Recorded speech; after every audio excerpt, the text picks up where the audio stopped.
दोस्तों, आज मैं आपके सामने एक बहुत ही जबरदस्त मलयालम सस्पेंस थ्रिलर मूवी को लेकर आया हूँ।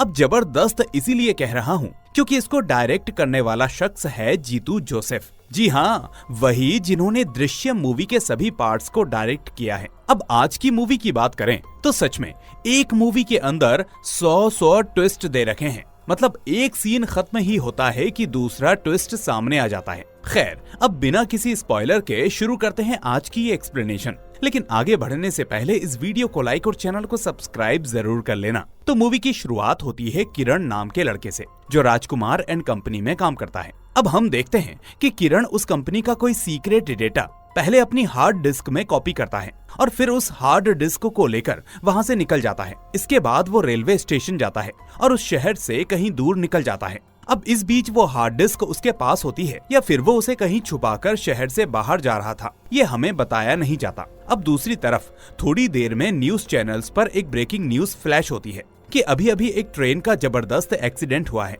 जिसमें कई लोग मारे गए हैं। और यहाँ हमें पता चलता है कि ये उसी ट्रेन की बात हो रही है जिसमें बैठकर किरण उस शहर से निकला था। इसके बाद हमें एक फ्रीलांस यूट्यूब जर्नलिस्ट को दिखाया जाता है जिसका नाम था अश्विन। अब अश्विन की बात करें तो वो अपने यूट्यूब चैनल पर सामाजिक मुद्दों को उठाया करता था जिनके बारे में कोई मीडिया चैनल्स बात नहीं करते थे। इस बीच हम देखते हैं कि आज जब वो अपनी एक न्यूज को शूट कर रहा होता है तभी उसे एक पुलिस वाले का कॉल आता है जिससे उसे उस ट्रेन के एक्सीडेंट का पता चलता है और साथ में किरण का भी, जो उस ट्रेन एक्सीडेंट में मर चुका है। इसके बाद सीन शिफ्ट होता है राजकुमार एंड कंपनी के मालिक मिस्टर राजकुमार पर, जो टीवी पर उसी ट्रेन एक्सीडेंट की खबर देख रहा होता है। तभी अचानक उसकी कंपनी में काम करने वाला आनंद नाम का एक एम्प्लॉय उसके पास आता है और कहता है कि सर, एक बहुत बड़ी गड़बड़ हो गई है। असल में किरण नाम का एक लड़का जो हमारी कंपनी में काम करता है वो हमारा कॉन्फिडेंशियल डेटा अपने साथ हार्ड डिस्क में लेकर चला गया है और अगर वो डेटा किसी और के हाथ लग गया तो हमारी कंपनी बर्बाद हो जाएगी और शायद आपको जेल भी हो जाए। तो ये सुनकर राजकुमार उस पर भड़क जाता है कि जब ये सब हो रहा था तो तुम कहाँ झक मार रहे थे। जिस पर आनंद कहता है कि सर, मैं कंपनी के काम से ही मदुरई गया था जहाँ मेरी जरूरत थी और जब मैं वापस आया तो मुझे इसके बारे में पता चला। आप प्लीज कुछ कीजिए सर। इसके बाद सीन शिफ्ट होता है और हम अभी नाम की एक लड़की को देखते हैं जो अपने ऑफिस के ब्रेक टाइम में अपने बॉयफ्रेंड को लगातार कॉल्स किए जा रही होती है, लेकिन उसका एक कॉल भी पिक नहीं होता। तभी उसके पास खड़ी उसकी एक कलीग कम फ्रेंड उससे कहती है कि आखिर कैसा बॉयफ्रेंड है तुम्हारा जिसने पिछले 2 दिन से तुम्हें एक कॉल तक नहीं किया। अब भी वक्त है, अभी तुम उसे छोड़ दो और आगे के बारे में सोचो। लेकिन अभी अपने बॉयफ्रेंड से बहुत प्यार करती है, इसलिए उसे उसकी फिक्र होने लगती है कि आखिर वो कॉल पिक क्यों नहीं कर रहा। अब यहाँ हमें पता चलता है कि असल में इस अभी का बॉयफ्रेंड कोई और नहीं बल्कि किरण था, जो ट्रेन एक्सीडेंट में मर चुका है। लेकिन इसको देखकर ऐसा लगता है कि शायद अभी तक इसको कोई खबर नहीं है। खैर, अब सीन यहाँ से फ्लैशबैक में जाता है जहाँ हम देखते हैं कि एक दिन अभी एक रेस्टोरेंट में बैठकर ब्रेकफास्ट कर रही होती है, लेकिन बिल पेमेंट के टाइम पर इसे याद आता है कि ये अपना वॉलेट तो अपने रूम पर ही भूल आई है। ऊपर से ये शहर कोयम्बटूर होता है जबकि इसे तमिल ठीक से बोलना नहीं आती। अब इसी रेस्टोरेंट में किरण भी मौजूद होता है जो अभी को परेशान देखकर उससे पूछता है कि क्या आप मलयाली हो। तो इस तरह अभी उसे हाँ बोलकर अपनी परेशानी के बारे में बताती है, लेकिन किरण उससे कहता है कि कोई बात नहीं, मैं पे कर देता हूँ, आप मुझे बाद में दे देना। अब किरण के बिल पे करने के बाद अभी उससे कहती है कि मैं यहाँ नई आई हूँ और पास में ही मेरा ऑफिस है जहाँ राजकुमार फाइनेंशियल कंसल्टेंसी में मुझे जॉब ऑफर हुआ है, इसलिए अगर आप मेरे साथ चलेंगे तो आपको पास में ही अपने रूम से वॉलेट लेकर मैं पैसे लौटा दूंगी। लेकिन किरण कहता है कि मैंने बोला ना, कोई बात नहीं, आप किसी और दिन दे देना और वैसे भी हम मिलते रहेंगे। और ऐसा कहकर वो वहाँ से चला जाता है। अब हम देखते हैं कि आज अभी का अपने ऑफिस में पहला दिन होता है, इसलिए ये थोड़ा हेजिटेट होती है। लेकिन तभी इसके सामने किरण आ जाता है जिसे देखकर ये शॉक हो जाती है कि किरण भी यहीं पर काम करता है और तब उसे समझ में आता है कि क्यों किरण ने बोला था कि अब हम मिलते रहेंगे। खैर, अब किरण के स्वभाव की वजह से अभी उसके साथ घूमने फिरने लगती है और ये दोनों अपने अपने करियर की बातें करने लगते हैं। और इसी तरह एक दिन किरण अभी को प्रपोज कर देता है जिसे अभी एक्सेप्ट भी कर लेती है। साथ ही हम देखते हैं कि ये दोनों बहुत ही जल्दी शादी भी करने वाले थे। इसके बाद सीन प्रेजेंट डे पर आता है जहां अभी और उसकी फ्रेंड रितु पुलिस स्टेशन आकर किरण की मिसिंग कंप्लेंट लिखवाते हैं। अभी उस पुलिस ऑफिसर से कहती है कि सर 2 दिन से किरण का फोन नॉट रीचेबल है। मैंने कई बार ट्राई किया लेकिन फोन नहीं लग रहा। ऊपर से उसने किसी दूसरे नंबर से भी कॉल नहीं किया है, इसलिए प्लीज उसे ढूंढिए। तो पुलिस वाला उसकी कंप्लेंट लिखकर उसे जाने को कह देता है। इसके बाद अगले दिन हम देखते हैं कि रितु के पास पुलिस वाले का कॉल आता है जो उसे उस एक्सीडेंट के बारे में बताता है। अब रितु फौरन अभी के पास आकर कहती है कि 2 दिन पहले पालाकाड में जो ट्रेन एक्सीडेंट हुआ था और उसमें जो लोग मरे थे, तो पुलिस वालों का कहना है कि जैसा हुलिया हमने किरण का बताया था, ठीक वैसे ही हुलिये वाली लाश उन्हें उसी एक्सीडेंट में मरे लोगों में मिली है। इसलिए अब उन्होंने हमें लाश की शिनाख्त के लिए बुलाया है। अब ये सुनकर अभी के पैर हिलने लगते हैं और वो इस सदमे से कांपने लगती है। इसके बाद जब ये दोनों मॉर्चरी रूम पर जाती हैं, तो उन्हें किरण की लाश मिल जाती है, क्योंकि उसके कपड़े और बाकी चीजों को देखकर अभी उसे पहचान लेती है। दूसरी तरफ हम देखते हैं कि राजकुमार किसी रियाज नाम के आदमी को मिलने के लिए बुलाता है। अब राजकुमार उसको किरण के बारे में बताता है कि वो मेरी कंपनी का कॉन्फिडेंशियल डेटा लेकर भाग गया था, लेकिन अभी मुझे पता चला है कि हाल ही में जो ट्रेन एक्सीडेंट हुआ था तो किरण उसमें मारा गया। लेकिन दिक्कत यह है कि उसके पास जो डेटा था वो असल में उसने किसी हार्ड डिस्क में छुपा कर रखा था, इसलिए मुझे वो हार्ड डिस्क हर कीमत पर चाहिए, वरना अगर वो हार्ड डिस्क किसी के हाथ लग गई और मैं फंस गया तो तुम भी नहीं बचोगे, ये चीज याद रखना। इसके बाद सीन उस यूट्यूबर आश्विन पर शिफ्ट होता है, जिसे अपने सूत्रों से ये पता चला था कि किरण के पास कोई जरूरी चीज थी जिसके पीछे कुछ बड़े बड़े लोग पड़े हुए हैं। तो इसीलिए आश्विन अभी के पास इस बारे में पूछताछ करने के लिए आता है। लेकिन वहाँ वो देखता है कि किरण की डेथ की वजह से अभी खुद को संभाल नहीं पा रही, इसलिए वो बाद में आने के लिए सोचकर वहाँ से चला जाता है। इसके बाद हम देखते हैं कि अगले दिन एसपी अभियुगम सीधा अभी के फ्लैट पर उससे पूछताछ करने के लिए जाता है। अब वो उससे पूछता है कि क्या तुमको किरण ने किसी हार्ड डिस्क के बारे में बताया था? तो अभी कहती है कि नहीं सर, मैंने तो उसके मुंह से कभी किसी हार्ड डिस्क के बारे में नहीं सुना और ना ही कभी उसने मुझसे इस बारे में कोई बात की। दोस्तों, अब यहाँ आपको लगेगा कि शायद एसपी उसी राजकुमार के कहने पर पूछताछ के लिए आया होगा, लेकिन असल में बात ये थी कि वो किरण दरअसल एसपी अभियुगम के लिए ही काम करता था। एसपी को पता चला था कि राजकुमार की कंपनी में कुछ गड़बड़ चल रही है, इसलिए उसी के कहने पर किरण ने राजकुमार की कंपनी में जॉब शुरू की और फिर उसकी सारी डिटेल्स एक हार्ड डिस्क में कलेक्ट करके किसी जगह छुपा दी। लेकिन इसके बाद जब वो कहीं जा रहा था तो अचानक ट्रेन एक्सीडेंट हो गया और उसकी मौत हो गई, जिस वजह से अब उस हार्ड डिस्क को ढूंढना बहुत जरूरी है। तो इस तरह से यही डिटेल्स देकर और कुछ पता चलने पर इन्फॉर्म करने के लिए कहकर अभियुगम वहां से चला जाता है। तो इस तरह से हमें पता चलता है कि आखिर उस आश्विन को किस तरह से इस किरण के बारे में पता चला होगा। असल में एसपी की वजह से बाकी पुलिस वाले भी इस केस के बारे में जानते होंगे और उन्हीं में से किसी एक पुलिस वाले ने इस बारे में आश्विन को बताया होगा। खैर, अब एसपी के जाने के थोड़ी देर बाद ही आश्विन अभी के पास आता है और उसे अपने काम के बारे में बताते हुए कहता है कि अभी तुम्हारे पास वो पुलिस वाला हार्ड डिस्क के बारे में पूछने आया था। अब कुछ दिनों में राजकुमार के लोग भी तुमसे उस हार्ड डिस्क के बारे में पूछताछ करने आएंगे, लेकिन मैं तुम्हारी मदद करने के लिए आया हूँ। लेकिन तभी रितु उससे कहती है कि मैंने तुम्हारे यूट्यूब चैनल को देखा है और उसके बारे में लोगों से सुना भी है, जिससे मुझे पता चला है कि तुम लोगों के बारे में पता करके और फिर उस पर कंटेंट बनाकर उन्हें ब्लैकमेल करने का काम करते हो, इसलिए हमें तुम्हारी मदद नहीं चाहिए, निकल जाओ यहाँ से। और इस तरह से रितु आश्विन को वहाँ से वापस भेज देती है। फिर हम देखते हैं कि आश्विन के जाने के बाद रितु भी अपने ऑफिस के लिए निकल जाती है, लेकिन इस बीच आश्विन बाहर ही होता है, जो अभी के घर के बाहर कुछ देखकर एकदम से शॉक रह जाता है। पर वो क्या देखता है ये हमें दिखाया नहीं जाता और तभी अचानक वही होता है जिसके बारे में आश्विन ने रितु और अभी को बोला था, यानी राजकुमार के वो आदमी जिसका नाम रियाज था, वो अभी के फ्लैट पर आता है और उसे धमकाते हुए उस हार्ड डिस्क के बारे में पूछता है। हालांकि जब अभी उससे कहती है कि उसे इस बारे में कुछ नहीं पता, तो वो उसको फिजिकली हैरास भी करने लगता है। लेकिन इतने पर भी अभी यही कहती है कि मैं सच बोल रही हूँ, मुझे उस हार्ड डिस्क के बारे में कुछ नहीं पता और किरण ने भी कभी मुझे उस बारे में नहीं बताया। तो ये सुनकर रियाज उससे कहता है कि ठीक है, लेकिन जैसे ही तुमको इस बारे में कोई भी सुराग या खबर मिले तो फौरन मुझे बता देना, और अगर तुमने मुझसे चालाकी चलने की कोशिश की तो तुम्हारा सर होगा और मेरी बंदूक। अब ये कहकर रियाज वहाँ से चला जाता है। जबकि हम नोटिस करते हैं कि यही चीज बाहर खड़ा अश्विन खिड़की से देख लेता है। फिर रियाज के जाते ही वो फौरन अभी के पास आता है और उससे कहता है कि मैंने बोला था ना, ये लोग तुम्हें परेशान करते रहेंगे, क्योंकि उस हार्ड डिस्क में शायद कुछ ऐसा है जो इन लोगों के लिए बहुत जरूरी है, इसलिए तुम मेरी मदद करो और मैं तुम्हारी मदद करूंगा। वो कहता है कि उस हार्ड डिस्क को ढूंढने में मैं तुम्हारी मदद करूंगा और इस बीच जो भी खबर तुम्हें मिले वो तुम मुझे देती रहना, ताकि मैं इस मामले की पूरी रिपोर्ट तैयार करके अपने चैनल पर डाल सकूं। तो इस तरह ये दोनों एक दूसरे की मदद करने के लिए मान जाते हैं। इसके बाद अश्विन, अभी और ऋतु उसी एसपी अव्युगम के पास आते हैं, जहां अश्विन उससे कहता है कि सर, हम भी उस हार्ड डिस्क को ढूंढने की कोशिश कर रहे हैं, जिसके बारे में पता चलते ही हम आपको खबर कर देंगे। लेकिन सर, उससे पहले हमें उस राजकुमार के आदमियों से सेफ्टी चाहिए, क्योंकि वो किसी भी वक्त अभी को नुकसान पहुंचा सकते हैं। तो ये सुनकर एसपी उनसे कहता है कि ठीक है, तुम लोग फिक्र मत करो, मेरा एक आदमी हमेशा तुमको फॉलो करता रहेगा और इस बीच तुम्हें कुछ भी पता चले तो तुम लोग मुझे फौरन आकर बता देना। तो इसके बाद ये तीनों अपने अपने हिसाब से उस हार्ड डिस्क के बारे में पता करना शुरू कर देते हैं,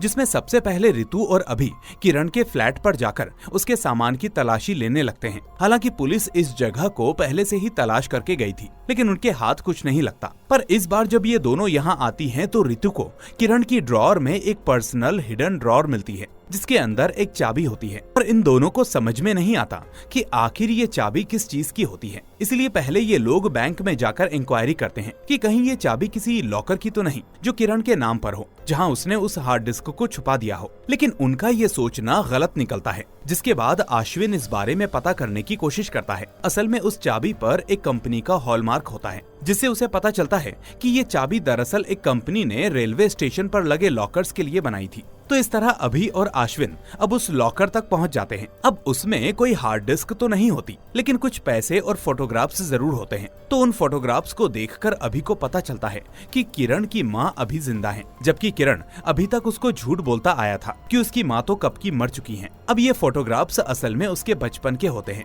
जिसमें उसके घर का एड्रेस भी मेंशन होता है। तो इस तरह अब अभी और अश्विन फौरन किरण के घर के लिए निकल पड़ते हैं। फिर वहां जाकर ये दोनों सीधे किरण की माँ से मिलते हैं और उससे किरण के बारे में पूछते हैं कि क्या वो यहाँ आया था या अपने साथ कोई सामान लाया था। और इस बीच उसकी माँ के पूछने पर वो खुद को उसका कलीग बताते हैं। साथ ही वो पूछती हैं कि मेरा बेटा कहाँ है। तो ये दोनों समझ जाते हैं कि किरण की मौत के बारे में इनको अभी तक नहीं पता, इसलिए ये दोनों झूठ बोल देते हैं कि आपके बेटे ने हमें अपने घर के बारे में बताया था और हम दोनों इस रास्ते से गुजर रहे थे, तो हमने सोचा कि क्यों ना उसका घर देखने चले जाएं और आपसे मिलने। और इसी दौरान अचानक अभी की नजर घर के कुछ फोटोग्राफ्स पर पड़ती है, जिसमें किरण का नाम किरण नहीं बल्कि अमल लिखा होता है। तो ये देखकर वो उसकी माँ से पूछती है कि क्या किरण का नाम शहर जाने से पहले अमल था। तो ये सुनकर किरण की माँ एकदम से अजीब बिहेव करते हुए कहती है कि अब मेरी प्रे करने का वक्त हो गया है, इसलिए तुम दोनों जा सकते हो। तो इस तरह ये दोनों अजीब सा फील करते हुए वहाँ से बाहर आ जाते हैं। अब इन दोनों को पता चलता है कि किरण का इसी जगह पर एक कॉटेज भी है। तो ये सोचते हैं कि आज तो लेट हो गए, अब कल जाकर उस कॉटेज को चेक करेंगे। तो इस तरह ये आज रात वहीं पास के एक होटल में 2 रूम्स लेकर रुक जाते हैं। लेकिन फिर रात में अचानक अश्विन को अभी के कमरे से किसी की आवाज आने लगती है और चेक करने पर पता चलता है कि वो कोई और नहीं बल्कि रियाज था, जो फिर से अभी को धमकाने आया था।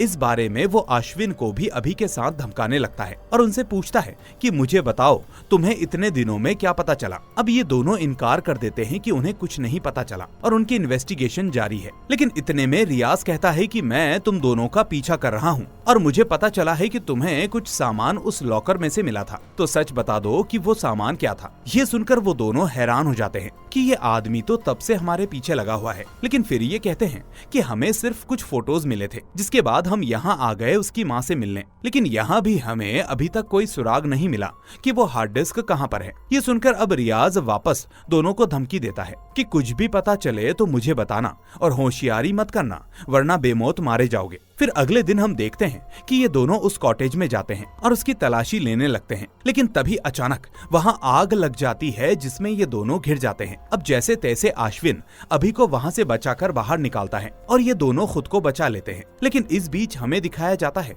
कि ये आग लगाने वाला कोई और नहीं बल्कि खुद किरण ही था, जिसने बिना सामने आए चुपके से आग लगा दी थी।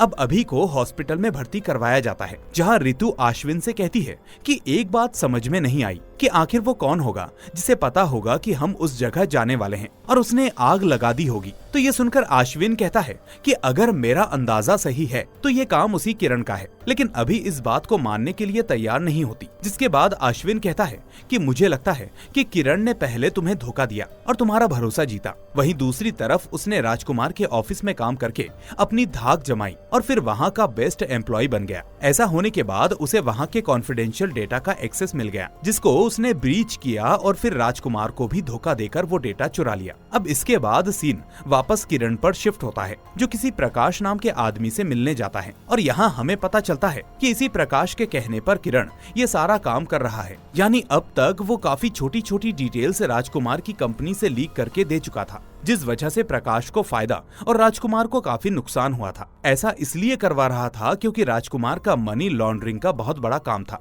जिसे धीरे धीरे प्रकाश अपने काबू में करना चाहता था। तो इसलिए उसने इस काम में राजकुमार को कमजोर बनाने के लिए किरण का सहारा लिया और इस पूरी प्रोसेस में अभी से मिलना और उससे प्यार करने का नाटक भी शामिल था। हालांकि इस बीच एक दिन किरण ने अभी से ये कहा था कि अगर राजकुमार का डेटा हम पुलिस को दे देंगे तो पुलिस हमें सेफ्टी भी देगी और साथ में विदेश भी भेज देगी, जहां हम अच्छे से रह सकेंगे। यानी अभी से किरण ने उस डेटा के बारे में बात की थी, लेकिन अभी ने ये बात अब तक किसी को नहीं बताई थी। जबकि दूसरी तरफ किरण ने ये काम आनंद नाम के लड़के की मदद से किया था, जिसको हमने शुरुआत में देखा था। असल में उसने आनंद को 1 करोड़ रुपए देने का लालच दिया था, जिसके बदले उसने राजकुमार से जुड़ी खुफिया डिटेल्स मांगी थी। तो कुछ अपने हिसाब से और कुछ आनंद के हिसाब से किरण ने राजकुमार की बहुत सारी डिटेल्स हासिल कर ली थी। लेकिन डिटेल्स लेने के बाद जब पैसे देने का वक्त आया तो किरण ने आनंद से कहा कि इतने पैसे मैं तुम्हें एक बार में नहीं दे सकता, थोड़ा सब्र करो, क्योंकि ऐसा ना हो कि तुम मुझे धोखा देकर मेरी पोल खोलकर पैसे लेकर निकल जाओ।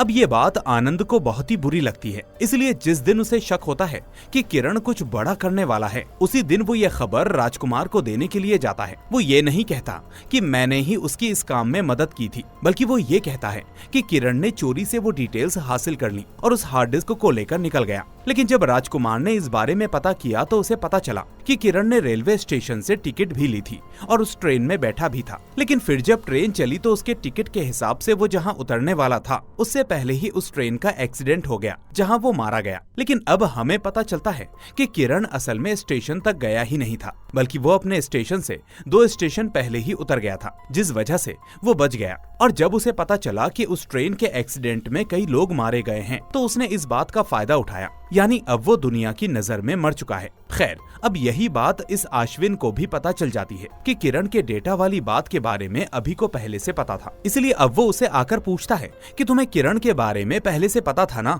कि वो उस कंपनी का डेटा चोरी करने वाला है और पहले भी कई बार कर चुका है। तो अभी उससे कहती है कि हाँ, मुझे पता तो था, लेकिन ये बात इतनी बढ़ जाएगी मुझे ये नहीं पता था। अब उसकी बातें सुनकर अश्विन और रितु दोनों ही शॉक्ड हो जाते हैं, जबकि अभी उनको जो हुआ वो सब बताने लगती है।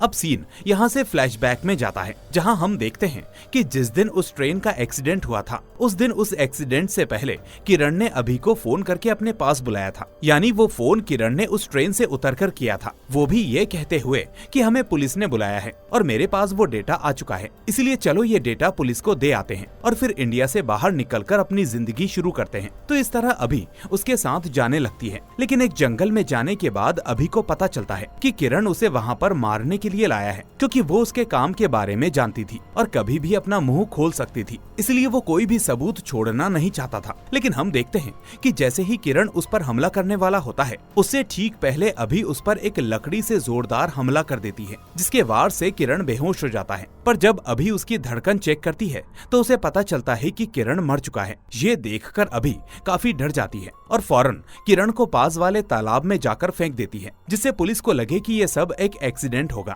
लेकिन इत्तेफाकन उसी वक्त उस ट्रेन का भी एक्सीडेंट हो जाता है, जो उसी तालाब के ऊपर से गुजर रही थी, जिस वजह से कुछ लाशें उस तालाब में भी गिर गई थी। और जब पुलिस ने शिनाख्त के लिए अभी को बुलाया तो वो समझ गई कि किरण उन डेड बॉडीज में शामिल नहीं है, बल्कि उसने जानबूझकर अपने कपड़े किसी डेड बॉडी पर रखे थे ताकि वो खुद को मरा हुआ साबित कर सके। और इस तरह अभी ने जानबूझकर पुलिस से झूठ बोला कि वो डेड बॉडी किरण की है, जबकि वो जान चुकी थी कि किरण उस वक्त सिर्फ बेहोश हुआ होगा, जबकि धड़कन धीमी होने की वजह से अभी को लगा कि वो मर चुका है, लेकिन फिर वो होश में आकर वहाँ से बचकर निकल आया होगा। तो इस तरह से प्रेजेंट में यही बात अभी आश्विन, रितु और एसपी को बताती है। खैर, अब अगले सीन में एक और ट्विस्ट आता है, जहां हम देखते हैं कि अभी की सहेली रितु असल में उस राजकुमार की खबरी होती है, जो उसकी धमकी से डरकर अभी के बारे में हर चीज उसे बता रही होती है कि आखिर अश्विन और अभी इस वक्त क्या कर रहे हैं। खैर, अब अगले दिन हम देखते हैं कि किरण प्रकाश के पास वो हार्ड डिस्क लेकर आता है और उससे कहता है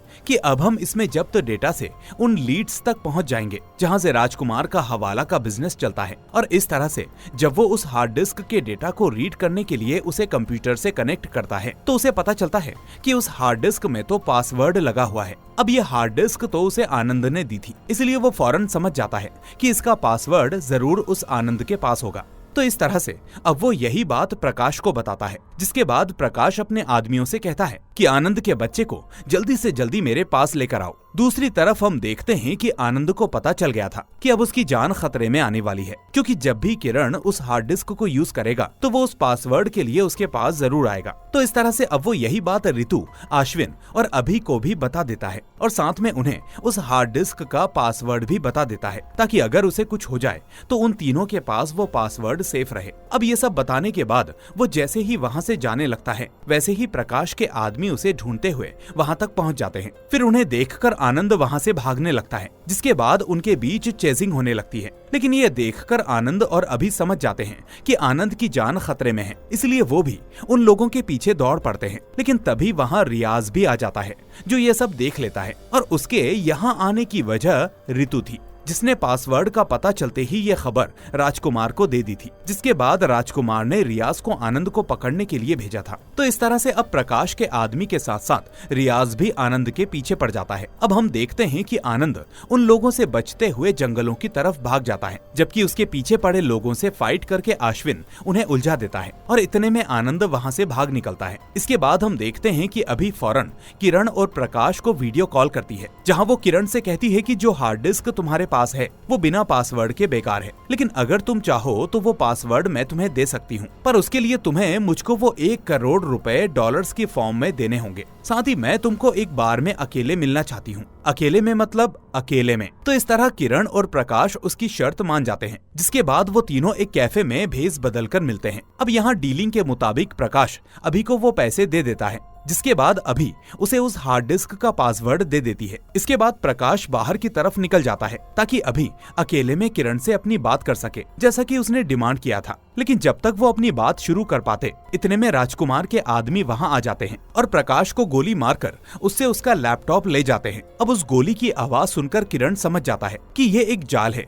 जो शायद अभी ने बिछाया है, इसलिए अब वो बिना सोचे समझे अपनी गन निकालकर अभी पर शूट करने वाला होता है। लेकिन इतने में उस कैफे में मौजूद सभी आदमी किरण को रोक लेते हैं, क्योंकि ये सभी लोग असल में पुलिस के आदमी थे जो पहले से वहाँ मौजूद थे। अब हम देखते हैं कि पुलिस और प्रकाश के आदमियों के बीच शूटआउट शुरू हो जाता है, और इसी बीच जब रियाज का एक आदमी जब उसे वो लैपटॉप देने जाता है तो पुलिस वाले उसको ढेर कर देते हैं और उस लैपटॉप को हासिल कर लेते हैं। उधर दूसरी तरफ अभी किरण के पीछे पड़ी रहती है और उसको गन पॉइंट पर ले लेती है। लेकिन इतने में रियाज वहाँ आ जाता है, जो किरण को धोखेबाज कहकर उसे शूट करके जान से मार देता है। ये देखकर अभी एकदम से शॉक हो जाती है, और जब रियाज उसे भी शूट करने वाला होता है तो इतने में पुलिस आकर रियाज को शूट कर देती है और उसे अरेस्ट करके ले जाती है। इसके बाद हमें पुलिस स्टेशन का सीन दिखाया जाता है, जहां एसपी अवयुगम आश्विन से कहता है कि देखो अब ये सारा मामला खुल गया है और हम सभी लोग सच्चाई जान चुके हैं, तो मुझे बताओ कि तुम इस खबर को अपने YouTube चैनल पर किस पर्सपेक्टिव के साथ पेश करोगे। तो ये सुनकर आश्विन कहता है कि सर, मैं सिर्फ सच का साथ देता हूँ, इसलिए मैं इस केस को पूरे फैक्ट्स के साथ कवर करके ही अपनी ऑडियंस को दिखाऊंगा। तो ये सुनकर एसपी कहता है कि फिर तो तुम्हें इस केस से जुड़े बाकी फैक्ट्स भी पता होने चाहिए, और इस तरह से वो उसे कुछ शॉकिंग डिटेल्स देने लगता है। अब सीन यहाँ से फ्लैशबैक में जाता है, जहाँ हमें अभी की फैमिली के बारे में दिखाया जाता है। असल में अभी की माँ एक नर्स थी और उसके पिता एक सिविल इंजीनियर थे। साथ ही उसकी फैमिली में उसकी बड़ी बहन पूर्णिमा भी थी, जो अभी को बहुत प्यार करती थी। अब एक दिन नौकरी की वजह से अभी की फैमिली ओमान में जाकर शिफ्ट हो गई, जहाँ ये लोग हंसी खुशी रहने लगे। लेकिन इस बीच एक कंस्ट्रक्शन के वक्त अचानक एक हादसा हो गया, जिसमें अभी के पिता की मौत हो गई। उनकी मौत से पूरे परिवार की जिम्मेदारी अभी की माँ पर आ गई, जो अकेले उन दोनों को पालने में नाकाम हो रही थी। और इसी बीच एक दिन पड़ोस की बिल्डिंग के टेरेस पर खेलते हुए दो टीनेज लड़कों ने इन दोनों बहनों को देख लिया, जिसके बाद उन्होंने अभी को चॉकलेट देकर वहाँ से दूर कर दिया। जबकि उसके बाद उन दोनों लड़कों ने मिलकर पूर्णिमा के साथ गलत काम किया। अब ये देखकर अभी बहुत ज्यादा डर गई, जबकि पूर्णिमा वक्त के साथ साथ डिप्रेशन में जाने लगी और एक दिन उसने भी बिल्डिंग से कूदकर अपनी जान दे दी। अब अपने परिवार के दो लोगों को खोना अभी की माँ के ऊपर बहुत भारी पड़ रहा था, इसलिए वो अभी को लेकर वापस केरला आ गई, जहाँ से उन्होंने अपनी नई जिंदगी शुरू की। लेकिन पुराने गम उनके लिए जख्म बन चुके थे, जो धीरे धीरे अभी की माँ को खाए जा रहे थे, जिस वजह से कुछ सालों में उनकी भी एक बीमारी के चलते मौत हो गई और इस दुनिया में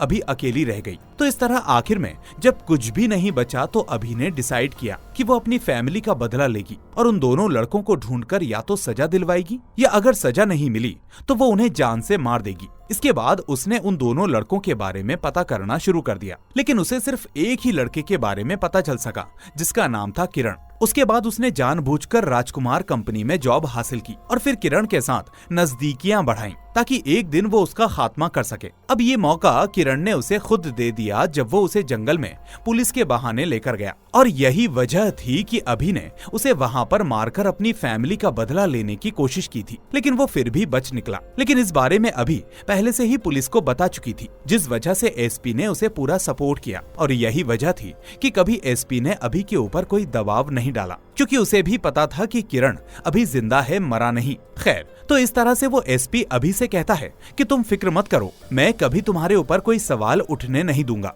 और वैसे भी उस किरण को रियाज ने मारा है, तो वो केस उसी के ऊपर चलेगा। तो इस तरह अब आश्विन और अभी वहाँ से चले जाते हैं। अब उसी दिन पुलिस का एक आदमी एसपी के पास आता है और उसे एक लड़के के बारे में डिटेल्स देता है। असल में उस एसपी ने ओमान के एक स्कूल से किरण के साथ पढ़ने वाले सभी लड़कों की लिस्ट मंगवाई थी, जिसमें से उसने उन नामों को फिल्टर किया जिनके साथ किरण हमेशा रहता था। और आखिरकार पूछताछ करने के बाद पता चला कि वो दूसरा लड़का भी किरण के साथ वापस इंडिया आ गया था। और फिर उनके उस वक्त आने की टिकट के हिसाब से उन्होंने उस दूसरे लड़के का एड्रेस भी निकलवा लिया। और आज जब एसपी ने उस लड़के के फोटो को देखा तो वो शॉक हो गया, और वो दूसरा लड़का असल में कोई और नहीं बल्कि आश्विन था। दरअसल बात ये थी कि किरण के साथ प्रकाश भी ओमान से आया था। तो अब तक अभी और एसपी यही सोच रहे थे कि वो दूसरा लड़का प्रकाश ही होगा, लेकिन अब इनको पता चला कि वहाँ से 2 नहीं बल्कि 3 लड़के वापस आए थे, जिसमें से वो दूसरा लड़का जिसने पूर्णिमा के साथ गलत काम किया वो असल में आश्विन था। अब ये राज खुलते ही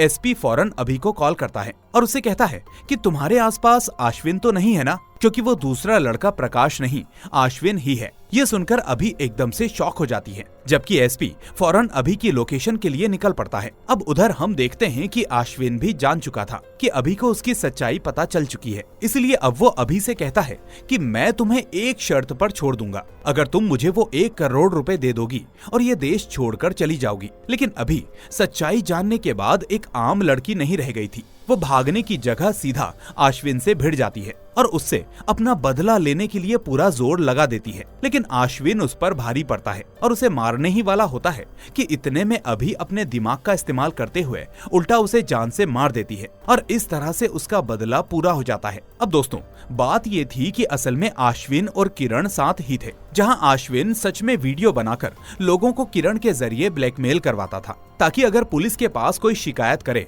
तो उसका नाम ना आए। और इस तरह जब वो दोनों राजकुमार का डेटा चुरा रहे थे तो उनका दूसरा शिकार प्रकाश था, जिसे वो लास्ट में मारकर उसकी जगह भी लेना चाहते थे। लेकिन इस पूरे प्लान में अचानक अभी आ गई, जिसने उनके लिए नई मुसीबत खड़ी कर दी और किरण ने आखिर में उसे मारने का प्लान बना लिया। अब दोस्तों, पूरी कहानी आपकी समझ में आ गई होगी, लेकिन एक सवाल अभी भी आता है कि आखिर जब आश्विन और अभि किरण की माँ के पास गए थे तो वहाँ किसी और के फोटोज क्यों लगे थे। तो यहाँ एक थ्योरी ये है कि वो असल में किरण का घर था ही नहीं, बल्कि वो किरण और आश्विन का प्लॉट किया हुआ एक प्लेस था। लेकिन जल्दबाजी में वो उस घर के असली लोगों के फोटोज निकालना भूल गए थे, और इसीलिए जब अभि ने उस लेडी से उन फोटोज के बारे में पूछा तो आश्विन के इशारे पर उसने कुछ भी कहना ठीक नहीं समझा और प्रेयर का बहाना बनाकर वहाँ से उन दोनों को निकाल दिया। फिर अभि को शक ना हो इसलिए आश्विन ने कॉटेज वाली थ्योरी बनाई, और अगले दिन जब वो वहाँ गए तो आश्विन और किरण ने वहाँ आग लगा दी, जिसमें अभि फिर से बच गई। तो दोस्तों, इसी के साथ ये शानदार मूवी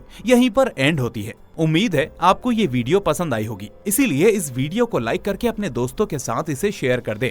वहीं अगर आप नए हैं तो चैनल को सब्सक्राइब करके नोटिफिकेशन बेल को भी दबा दें ताकि कोई भी वीडियो आपसे मिस ना हो। अब मैं मिलूंगा आपसे अगली ऐसी ही शानदार मूवी के साथ। Till then, take care and thanks for watching.